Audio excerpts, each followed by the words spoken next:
If you could just tell us who you are and why you're here tonight, rather than existentially. I'm somebody who has spent many years, many decades, trying to understand the French. And I've learned a lot from them. And I think there is more they can do than they have done, that they have often got stuck in quarrels like other countries, but they have such an important history and such an important range of interests, and that they can stimulate others to get out of that mess. Perhaps they can't get out of their own mess, but they can help others too. Talking of mess, Theodore Zeldin, when you think about Europe, what do you think? Well, Europe is a mess also, and the main reason I would say it isn't that mess is that it was constructed by lawyers.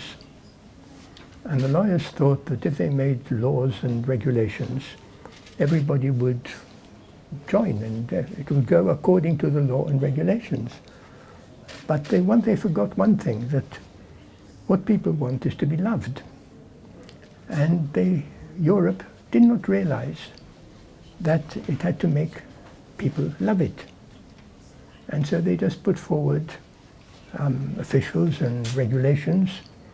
And for example, with Britain, they said, you've got to adopt a metric system. Mm-hmm. And, you know, people who are greengrocers, well, why do I want the metric system? My grandfather used to do this, what's wrong with it? You know, so they try to simplify life and make it uniform, but in fact, everybody is different. And each individual has to be one individually. Mm-hmm. And it is very difficult for functionaries to grasp that, because their job is to write a paper and to present a document to Parliament and to have it passed, you know, and it's a game that they play. It's like one of those Monopoly games. And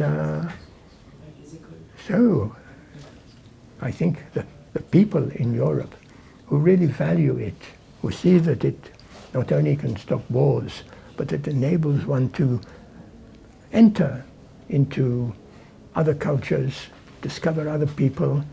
And it's really an exciting possibility to be able to travel without being stopped by policemen and so on. Mm-hmm.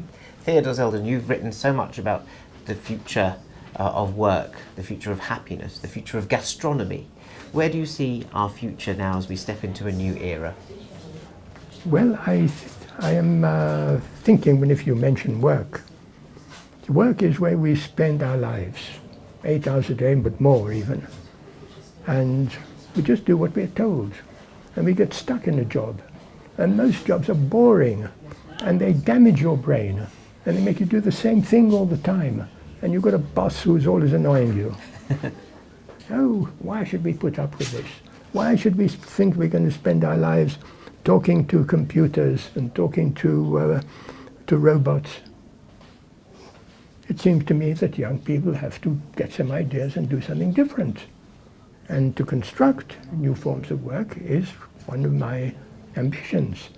And what I want is the collaboration of the big bosses of business to say, okay, we can't go on like this, because I'll give you an example. I remember talking to the CEO of a big international company, and he said, I don't interview young people anymore. They interview me and they say, can I have 6 months holiday when I want, and can I do this and can I do that?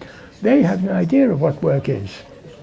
And so we've got to see how we can get around this. And it is very difficult because they're so obstinate, and in times of progress, you know, and when they're making a lot of money, they say we don't need any help, you know, we're doing very well. And when there's a recession, they say we have no money, so we can't do anything. So generally they can't do anything. And who's going to make them do something? Well, I'm going to have to make you go and do some work as you do the keynote speech here at the Night of Ideas. Theodore Zeldin, Nelson Woodward, thank you very much indeed. Pleasure.